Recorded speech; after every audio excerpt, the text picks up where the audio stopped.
Good evening ladies and gentleman, আমি ইলমা সৈয়দ, আপনারা দেখছেন দ্য বিগ স্টোরি। কলকাতা, যা একসময় শুধুমাত্র আমাদের সাংস্কৃতিক আর ইতিহাসের জন্য পরিচিত ছিল, আজ হঠাৎ করে পরিণত হয়েছে দেশের সামরিক কৌশলের এক অত্যন্ত গুরুত্বপূর্ণ কেন্দ্রে। কেন বলুন তো?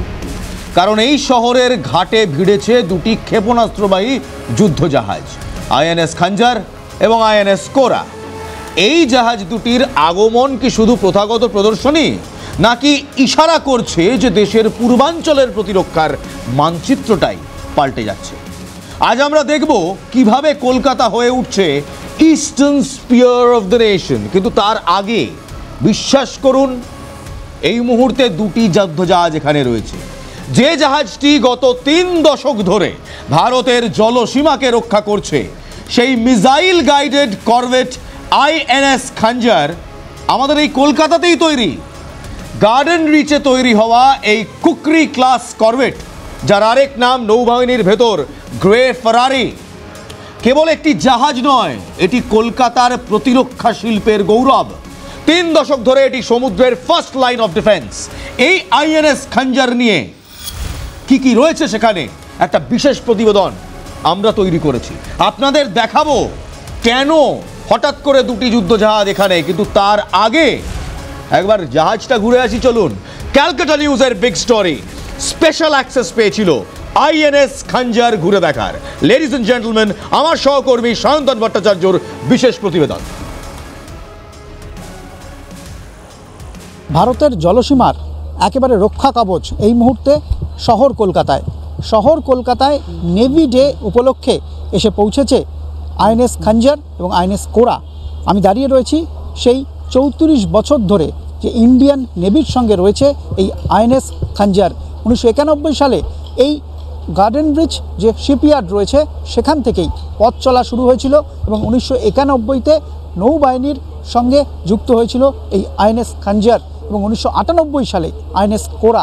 এই মুহূর্তে সেই আইএনএস খঞ্জারের আমি রয়েছি এবং এই আইএনএস খঞ্জার দেখানোর চেষ্টা করব। এখানে যেরকম অ্যান্টি এয়ারক্রাফট গান রয়েছে, তার পাশাপাশি এখানে মিসাইল রয়েছে, অর্থাৎ এটি একটি মিসাইল করবেট। 4টি মিসাইল রয়েছে এবং অন্যদিকে আইএনএস কোরা, সেখানে 16টি মিসাইল রয়েছে। সব মিলিয়ে এই আইএনএস খঞ্জার প্রায় 30 বছর ধরে দেশকে সার্ভিস দিয়ে আসছে এবং গর্বের সঙ্গে সেই সার্ভিস তারা দিয়ে আসছে এবং একাধিক যে এক্সারসাইজ রয়েছে, অপারেশন রয়েছে, সেই অপারেশনে কিন্তু এই আইএনএস খঞ্জার অংশগ্রহণ করেছে। আইএনএস খঞ্জারের কথা দেখালাম এবং আইএনএস খঞ্জারের সঙ্গী হিসেবে এসেছে আইএনএস কোহরা। 1998 সাল থেকে যা নৌবাহিনীর অংশ, কিন্তু এর আসল ক্ষমতা জানেন? এই জাহাজটি একাই 16টি সার্ফেস টু সার্ফেস মিসাইল ছুড়তে সক্ষম। সঙ্গে রয়েছে অত্যাধুনিক কবচ সিস্টেম ও অ্যান্টি এয়ারক্রাফট গান। ভাবুন, শত্রুকে কাছ থেকে এক নিমেষে শেষ করে দিতে পারে এই জাহাজ, এই দুটি জাহাজ। আইএনএস কোরা নিয়েও একটি প্রতিবেদন রয়েছে, স্পেশাল অ্যাক্সেস পেয়েছিল ক্যালকাটা নিউজ, এবং সেই আইএনএস কোরা থেকে আমার সহকর্মী সায়ন্তন ভট্টাচার্যর বিশেষ প্রতিবেদন দেখুন। অপারেশন সিঁদুরে ভারতের ফায়ার পাওয়ার দেখেছে গোটা বিশ্ব, কিন্তু জলসীমায় ভারতীয় নৌবাহিনী কতটা প্রস্তুত, সেই চিত্র প্রতিদিন বিভিন্ন এক্সারসাইজের মাধ্যমে তুলে ধরছে ভারতীয় সেনা। তবে কলকাতাতে ভারতের 2টো যুদ্ধজাহাজ, হ্যাঁ ঠিকই শুনেছেন, কলকাতায় ভারতীয় নৌবাহিনীর 2টি যুদ্ধজাহাজ রয়েছে এই মুহূর্তে, আইএনএস খঞ্জার এবং আইএনএস কোরা। আইএনএস খঞ্জার এবং আইএনএস কোরা তার ফায়ার পাওয়ার কেমন, অর্থাৎ কিভাবে এখানে কাজ হয় এবং কতটা প্রস্তুত ভারতীয় জলসীমাকে সুরক্ষা দিতে, চলুন একবার সেটাই দেখাই। আইএনএস কোরার যে সমরাস্ত্র, সেই সমরাস্ত্র দেখাবো। অর্থাৎ এখানে আমরা দেখতে পাচ্ছি যে 7.62 mm এর যে এমএমজি, সেই এমএমজি রয়েছে এবং 9 mm পিস্তল রয়েছে। একবার কথা বলি যে ইয়ে क्या है, ये कैसे काम करता है? ये इंडियन मेड 7.62 mm है, मीडियम मिशन गन। ये 7.62 mm का राउंड इसमें फिट होता है, बेल्टेड राउंड फिट होता है। ये हम जब स्मॉल रेंज कुछ कॉन्टैक्ट रहता है तब यूज़ करता है। ये 7.62 mm MMG medium machine gun, ठीक है सर। इसको जब एंट्रिंग लिविंग हार्बर में जैसे कोई एयरक्राफ्ट हो, कुछ और हो, तो एंटी एयर के लिए भी यूज़ करते हैं। नीचे अगर बोट है तो बोट के लिए भी हम इसको यूज़ करते हैं, फर्स्ट लाइन ऑफ डिफेंस के लिए इस्तेमाल हम यूज़ करते हैं। उसके बाद हमारे बड़े वेपन आते हैं, 630 हो गया, 726 हो गया, जो बड़े वेपन है वो यूज़ होते हैं। बताइए ये कोरा का काबिलियत क्या है? कोरा सर एक मिसाइल कॉर्वेट है, वेपन कॉर्वेट है पूरा पूरा। इसमें आगे से लेके पीछे तक पूरा का पूरा जो है मिसाइल सिस्टम इसमें फिटेड है। मिसाइल आगे से आप स्टार्ट करोगे, जैसे सबसे पहले होता है हमारा MR गन के सेम पीछे आपका मिसाइल, उड़ान मिसाइल जो लॉन्च करके उसके बाद उड़ान मिसाइल पीछे आते हैं। उसके बाद आता है हमारा SRCG गन, ठीक है sir, SRCG gun, stabilise remote control gun, ठीक है सर। उसके बाद हम जैसे पीछे आते हैं, उसके बाद कवच जो दुश्मन को भ्रमित करने के लिए यूज होता है। उसके बाद आता है हमारा AK-630, मतलब पूरा पूरा वेपन कॉर्वेटेड है पूरा का पूरा। ये सर ये हेलोडेक इधर जो भी हेलो आता है अपना चेतक, इस पर आराम से हम लैंड कर सकते हैं। जो भी एट सी भी किसी भी उसके लिए अपना सर्वे के लिए, रेंज में सर्वे के लिए नॉर्मली, या कोई भी एबनॉर्मलिटी हो तो उसको इन आउट करने के लिए সারফেস টু সারফেস মিসাইল रहता है। जी सर, SSM 16 স্যার। এরপরে সরাসরি দেখানোর চেষ্টা করি যে এখানে কিন্তু আরও একটি LMG রয়েছে 7.62 LMG এবং 9mm कार्बाइन। ये क्या है, इसका काम क्या है? सर ये लाइट मशीन गन, नेगो LMG लाइट मशीन गन, इसका रेंज है 800 मीटर। तो जो भी 2 किलोमीटर के अंदर बोट है तो हम MMG यूज़ करते हैं। आज पास में आ गए तो इसको यूज़ करते हैं, वो मिस हो गए तो इसके हम अटैक कर सकते। ये शॉर्ट रेंज है, 800 मीटर के अंदर ही फायर कर सकता है। আচ্ছা, কলকাতায় এই বিপুল সামরিক শক্তি প্রদর্শন কি নিছকই কাকতালীয়? INS খঞ্জরের 4টি মিসাইল ফায়ার করা যায়, সঙ্গে চেতাক হেলিকপ্টার নামার জন্য হেলো ডেক রয়েছে। বিভিন্ন আন্তর্জাতিক মহড়া এবং উদ্ধার কাজে এই জাহাজ দুটি অংশও নিয়েছে। কিন্তু শুধু জাহাজ দেখা আর ইতিহাস জানা নয়, এর পেছনে বৃহত্তরই কারণটি হলো ভারতের পূর্বাঞ্চলীয় প্রতিরক্ষা নীতিতে আসা বিশাল পরিবর্তন। ভারতীয় সেনাবাহিনীর বর্তমান পূর্ব পরিকল্পনা এখন চীনের বিরুদ্ধে উত্তর পূর্বের থিয়েটারকে আরও মজবুত করার উপর জোর দিচ্ছে। এখন শুধু সেনাবাহিনী নয়, ইন্টিগ্রেটেড প্রযুক্তি নির্ভর অপারেশন চালানো হচ্ছে। কলকাতা কেন এই মুহূর্তে এত গুরুত্বপূর্ণ? কারণ গোটা মনোযোগ এখন পূর্বে, চীনের LAC-তে এবং উত্তর পূর্বের দিকে। এই কৌশলগত পরিবর্তনকে বলা হচ্ছে অ্যাক্ট ইস্ট পলিসি। দেখুন, কলকাতার ভূমিকা অসাধারণ। অ্যাক্ট ইস্ট নীতি এখন উত্তর পূর্বকে আর কালডিস্যাক বা এক কোণায় আটকে থাকা এলাকা হিসেবে দেখে না, বরং এটিকে এশিয়ান দেশগুলির সাথে ভূমি সমুদ্র সংযোগের ফরওয়ার্ড অপারেটিং এবং লজিস্টিক্স হাবস হিসেবে দেখছে। এই অঞ্চলের নিরাপত্তা এখন আর শুধু অভ্যন্তরীণ স্থিতিশীলতার জন্য নয়, বাণিজ্যিক প্রভাব এবং ভারতের আঞ্চলিক প্রভাবকে সরাসরি প্রভাব করে এই অঞ্চলের জিওপলিটিক্স। কলকাতাকে কেন্দ্র করেই সেই গতিপথ নির্ধারিত হচ্ছে। বিশেষ করে Kaladan multi model transit transport প্রকল্প, যা কলকাতা থেকে মিজোরাম পর্যন্ত সংযোগ স্থাপন করছে। উত্তর পূর্বর সঙ্গে দেশের বাকি অংশের সংযোগের জন্য শিলিগুড়ি করিডোর বা চিকেন স্নেক, যা দেখাচ্ছি আপনাদের, অত্যন্ত সংবেদনশীল। কতটা সংবেদনশীল তা আমরা আগে আপনাদের জানিয়েছি। কিন্তু এই অ্যাক্ট ইস্ট এবং কালাদান প্রকল্পের মতো ফ্ল্যাগশিপ প্রকল্পগুলি এখন এই ঝুঁকিপূর্ণ করিডোরের বিকল্প হিসেবে কাজ করবে। সামরিক বাহিনীর সরবরাহ বজায় রাখতে এই নতুন পথগুলি অত্যন্ত জরুরি। কলকাতা এই বিকল্প সাপ্লাই রুটের প্রধান ঘাঁটি। যদি শিলিগুড়ি সংকটে পড়ে, তবে কলকাতার ম্যারিটাইম লজিস্টিক্সই কিংবা নেভাল লজিস্টিক্স পূর্বাঞ্চলকে বাঁচাবে। পূর্বাঞ্চল কমান্ড কিংবা ইস্টার্ন কমান্ড প্রায় 1300 কিলোমিটার LAC বা লাইন অফ অ্যাকচুয়াল কন্ট্রোলের জন্য দায়ী। এই থিয়েটারকে PL এর বিরুদ্ধে অগ্রাধিকার দেওয়া হচ্ছে। বিশেষ করে অরুণাচলের তাওয়াং ইয়াংস্তে সেক্টরগুলিতে জোর দেওয়া হচ্ছে। আগে প্রতিরক্ষা ছিল মূলত পাসগুলি রক্ষা করার এবং পদাতিক বাহিনীর ওপর নির্ভরশীলতা, কিন্তু এখন এই নতুন পরিকল্পনা হলো প্রতিরোধ এবং একই সঙ্গে সীমিত আক্রমণ বা কাউন্টার থ্রাস্ট চালানোর ক্ষমতা অর্জন করা। সেই নতুন কৌশলের ঝলক কিন্তু দেখা গিয়েছে ইতিমধ্যে সামরিক মহড়ায়। প্রথম সামরিক মহড়া, যার নাম পূর্বী প্রচণ্ড প্রহার, এটি শুধু স্থলবাহিনী নয়, ত্রিপরিষেবা কিংবা ট্রাই সার্ভিসের মহড়া ছিল, যেখানে স্থলসেনা, বায়ুসেনা এবং নৌসেনা বঙ্গোপসাগরে সাইবার এবং ইলেকট্রনিক ওয়ারফেয়ারের সমন্বিত অভিযান চালায়।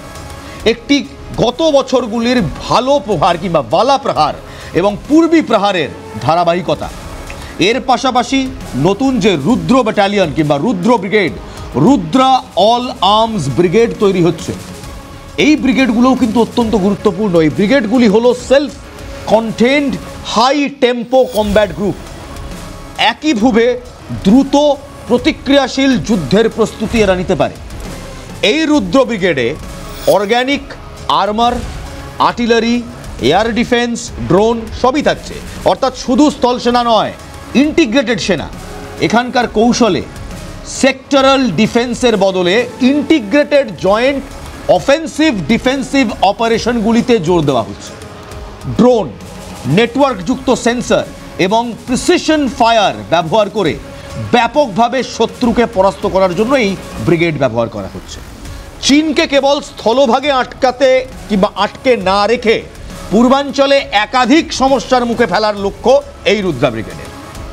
এবার আসি আর এক তরজায়। কেবল এলএসি নয়, বাংলাদেশ সীমান্তেও এখন সামরিক কৌশলের বড় অংশ হয়ে দাঁড়িয়েছে। পূর্বাঞ্চলের পশ্চিম দিকে নিরাপত্তার জোরদার করতে আসামের ধুবড়ী জেলায় বামুনগাঁওয়ে একটি নতুন সামরিক স্টেশন তৈরি হয়েছে, যার নাম লাচিত বরফুকো মিলিটারি স্টেশন। এটি বাংলাদেশ সীমান্ত এবং শিলিগুড়ি করিডোরের খুব কাছে।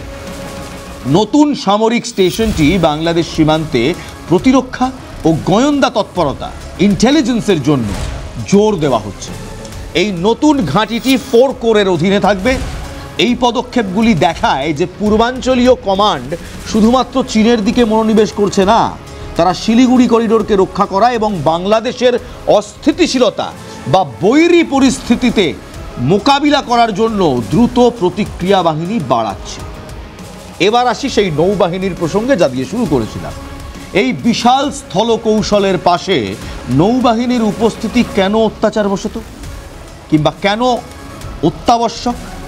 কারণ মায়ানমারে চীনের বাড়তে থাকা উপস্থিতি এবং বন্দর ব্যবহারে বঙ্গোপসাগরে যে প্রতিযোগিতা বাড়ানো হচ্ছে তা আমরা বুঝতে পেরেছি। এই যে অ্যাক্ট ইস্টের কানেক্টিভিটি প্রকল্পগুলিকে, যেমন ধরুন কালাদান, কার্যকর করা হচ্ছে কিংবা কার্যকর রাখতে হচ্ছে, তাহলে নৌ ও বিমান শক্তির প্রশিক্ষণ এবং প্রক্ষেপণ দরকার, যা আমাদের পূর্ব উপকূল থেকে উত্তর পূর্বের কাছাকাছি এলাকায় যেতে পারে। আইএনএস খাঞ্জার এবং কোরার উপস্থিতি সেই বার্তাটাই দিচ্ছে। কলকাতার এই জাহাজগুলি বঙ্গোপসাগরে ভারতের শক্তির চূড়ান্ত প্রতীক। এই কারণে লজিস্টিক করিডোরগুলো এখন সামরিক দৃষ্টিকোণ থেকে সুরক্ষিত করা হচ্ছে। নীতি বিশ্লেষকরা বলছেন উত্তর পূর্বের অ্যাক্ট ইস্ট কানেক্টিভিটি অবশ্যই নিরাপত্তা সংবেদনশীল কিংবা সিকিউরিটি সেন্সিটিভ এবং হতেই হবে। অর্থাৎ নতুন রাস্তা বা বাণিজ্য কেন্দ্র যখন জঙ্গিদের যাতায়াত বা চোরাচালানের পথ হয়ে দাঁড়ায়, তখন এই সিকিউরিটি সেটাকে কাউন্টার করবে, যাতে এই নতুন বাণিজ্যিক পথ জঙ্গিদের আসা যাওয়ার পথ না হয়। সেই কারণেই কিন্তু এত তৎপরতা। সামরিক বাহিনীকেও এখন পরিবহন সংযোগ এবং লজিস্টিক পার্কগুলির পরিকল্পনায় ঘনিষ্ঠভাবে যুক্ত করা হচ্ছে। স্থল, জল, আকাশ সব কিছুতেই আমরা প্রস্তুত। তবে এই গোটা পূর্বের বর্ষামুখ কৌশলটি কিংবা ইস্টার্ন স্পিয়ার কৌশলটি একটি বড় হুমকির মুখেও কিন্তু দাঁড়িয়ে আছে। একটি মাত্র ফ্যাক্টর যা এই সমস্ত সংযোগ, এই সমস্ত গতিকে প্রায় থামিয়ে দিতে পারে, আর সেই সমস্যাটি আসছে আমাদের সীমান্ত পেরিয়ে। কি সেই মারাত্মক সমস্যা যা ভারতের এই যুগান্তকারী পরিকল্পনাকে পিছিয়ে দিতে পারে? উত্তরটা লুকিয়ে আছে মায়ানমারে। ঠিক শুনলেন, মিয়ানমারে। মিয়ানমারের অভ্যন্তরে চলা রাজনৈতিক অস্থিতিশীলতা এবং মণিপুরের মতো অভ্যন্তরীণ সংঘাত কালাদান প্রকল্প এবং হাইওয়েগুলির কাজ ইতিমধ্যেই বিলম্বিত করছে। চীনের প্রভাব বাড়ার পাশাপাশি এই অস্থিতিশীলতা অ্যাক্ট ইস্টের রুটগুলিকে ব্যাঘাত ঘটাতে পারে। এই কারণেই কিন্তু সামরিক বাহিনীকে এখন করিডোর সুরক্ষার আরও গভীরভাবে জড়িয়ে যেতে হচ্ছে এবং সেটা প্রয়োজন। অভ্যন্তরীণ ও বাহ্যিক নিরাপত্তা এই মুহূর্তে হাত ধরাধরি করে চলছে। চ্যালেঞ্জ আছে, কিন্তু তার প্রত্যয়ও আছে। অস্থিতিশীলতা থাকা সত্ত্বেও ভারতীয় সামরিক বাহিনী তাদের প্রস্তুতিতে কোনো ফাঁক রাখছে না। পূর্বাঞ্চলীয় কমান্ডের অধীনে প্রথম ত্রিপরিষেবা ইন্টিগ্রেটেড মহড়া হয়েছে। এর মূল লক্ষ্যই ছিল ভূমি, বায়ু এবং জলসীমায় সর্বোচ্চ সামরিক সমন্বয় নিশ্চিত করা। এই মহড়া প্রমাণ করেছে ভারত এখন আর শুধু সমস্যা মোকাবিলায় অপেক্ষায় নেই, বরং তারা আগে থেকেই রণকৌশলকে ঐক্যবদ্ধ করছে। আজকের সামরিক কৌশল হলো সময়ের বিরুদ্ধে দৌড়। ড্রোন নেটওয়ার্ক, সেন্সর এবং জয়েন্ট এয়ার ল্যান্ড প্লেবুকের মাধ্যমে সেনাবাহিনী তাদের মোবিলাইজেশন সময়কে সংকুচিত করার চেষ্টা করছে, মোবিলাইজেশন টাইমকে কম করে দিচ্ছে। এর উদ্দেশ্য হলো এলএসি বরাবর কেবল ডিফেন্স ধরে রাখা নয়, বরং পিএলএকে একাধিক ক্ষেত্রে দ্বিধায় ফেলে দেওয়া। দ্রুত যৌথ প্রযুক্তি নির্ভর, এই হলো পূর্বাঞ্চলের রণনীতি। আমরা শুরু করেছিলাম আইএনএস খাঞ্জার দিয়ে, যে জাহাজটি এই মহানগরীতে তৈরি। আর আজ মহানগরী কেবল জাহাজ তৈরির কারখানা নয়, এই কলকাতা এখন দেশের সমগ্র পূর্বাঞ্চলীয় কৌশলের লজিস্টিক্স এবং সমুদ্র শক্তির চূড়ান্ত ঘাঁটি। কলকাতা আর কেবল ভারতের ইতিহাসের শেষে দাঁড়িয়ে থাকা একটি বন্দর নয়, কলকাতা এখন সেই জায়গা যেখান থেকে ভারতের পূর্বাঞ্চলীয় শক্তির চূড়ান্ত আঘাত আনার জন্য প্রস্তুত। আইএনএস খাঞ্জার এবং কোরার উপস্থিতি আমাদের চোখে আঙুল দিয়ে দেখিয়ে দিল যে কিভাবে ভারত তার প্রতিরক্ষা কৌশলে মৌলিক পরিবর্তন এনেছে। রক্ষণশীল, পদাতিক ভারী প্রতিরক্ষা থেকে ভারত এখন নতুন সমন্বিত যৌথ আক্রমণাত্মক প্রতিরোধমূলক কৌশল নিয়েছে। উত্তর পূর্ব এখন শুধু সীমান্ত নয়, এটি দক্ষিণ পূর্ব এশিয়ার প্রবেশদ্বার। যে কলকাতা একসময় ঐতিহ্য এবং সংস্কৃতির জন্য পরিচিত ছিল, আজ সে দেশের নিরাপত্তার নতুন স্টেশন। একটা ছোট্ট বিরতি নেব, বিরতির পর ফিরে আসছি। ফিরে এসে দেখব আর কি কি দরকার, ব্রহ্মপুত্রতে কি হচ্ছে, অরুণাচলে রুদ্র ব্রিগেড কি করছে, সমস্তটা বলবো একটা ছোট্ট বিরতির পর। সঙ্গে থাকুন, দেখতে থাকুন দ্য বিগ স্টোরি। যে কলকাতা একসময় তার ঐতিহ্য এবং সংস্কৃতির জন্য পরিচিত ছিল, আজ সে তার দেশের নিরাপত্তার এক নতুন মেরুদণ্ড। ব্রহ্মপুত্রের পাড়ে নতুন সামরিক স্টেশন, বঙ্গোপসাগরে নৌবাহিনীর জোরদার উপস্থিতি এবং অরুণাচলে অত্যাধুনিক রুদ্র ব্রিগেড, এই সমস্ত শক্তিকে চালিত করছে কলকাতার মতো বন্দর। কলকাতা আর শেষ লাইন নয়, এখন কলকাতা হয়ে উঠেছে eastern spear of the nation.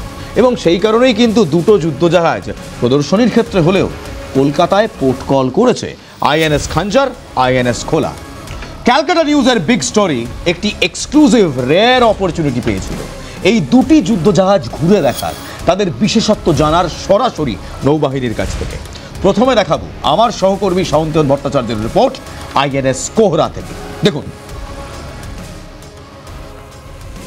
Operation সিঁদুরে ভারতের ফায়ার পাওয়ার দেখেছে গোটা বিশ্ব, কিন্তু জলসীমায় ভারতীয় নৌবাহিনী কতটা প্রস্তুত, সেই চিত্র প্রতিদিন বিভিন্ন এক্সারসাইজের মাধ্যমে তুলে ধরছে ভারতীয় সেনা। তবে কলকাতাতে ভারতের দুটো যুদ্ধজাহাজ, হ্যাঁ ঠিকই শুনেছেন, কলকাতায় ভারতীয় নৌবাহিনীর দুটি যুদ্ধজাহাজ রয়েছে এই মুহূর্তে, আইএনএস খাঞ্জার এবং আইএনএস কোরা। আইএনএস খাঞ্জার এবং আইএনএস কোরা তার ফায়ার পাওয়ার কেমন, অর্থাৎ কিভাবে এখানে কাজ হয় এবং কতটা প্রস্তুত ভারতীয় জলসীমাকে সুরক্ষা দিতে, চলুন একবার সেটাই দেখাই। আইএনএস কোরার যে সমরাস্ত্র, সেই সমরাস্ত্র দেখাবো। অর্থাৎ এখানে আমরা দেখতে পাচ্ছি যে 7.62 mm এর যে এমএমজি, সেই এমএমজি রয়েছে এবং 9 mm পিস্তল রয়েছে। একবার কথা বলি যে ইয়ে क्या है, ये कैसे काम करता है? ये इंडियन मेड 7.5 mm है, मीडियम मिशन गन।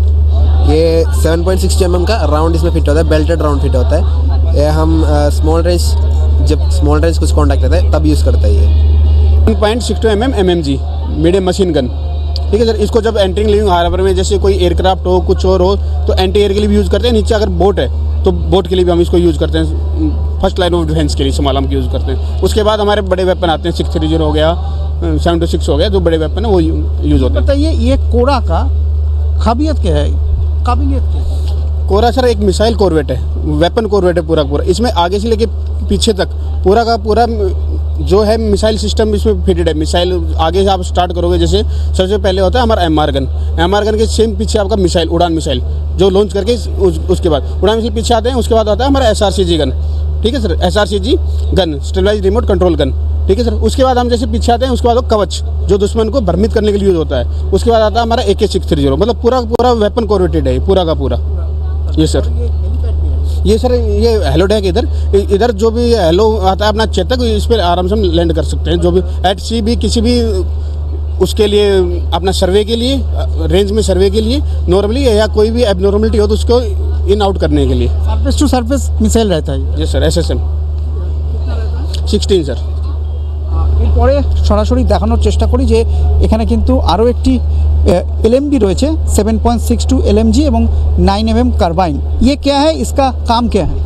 सर ये लाइट मशीन गन नेगो LMG लाइट मशीन गन, इसका रेंज है 800 मीटर। तो जो भी 2 किलोमीटर के अंदर बोट है तो हम MMG यूज़ करते हैं। आज पास में आ गए तो इसको यूज़ करते हैं, वो मिस हो गए तो इसके हम हटा कर ये शॉर्ट रेंज है 800 मीटर के अंदर ही फायर कर सकता है। আইএনএস কোরা দেখলেন, এবার দেখাবো আইএনএস খঞ্জার। কারণ the big story Calcutta news আমরা পেয়েছিলাম সেই রেয়ার অপরচুনিটি আইএনএস কোরা এবং আইএনএস খঞ্জার ঘুরে দেখার। আইএনএস খঞ্জার আমার সহকর্মী সায়ন্তন ভট্টাচার্যের চোখ। ভারতের জলসীমার একেবারে রক্ষা কবচ এই মুহূর্তে শহর কলকাতায়।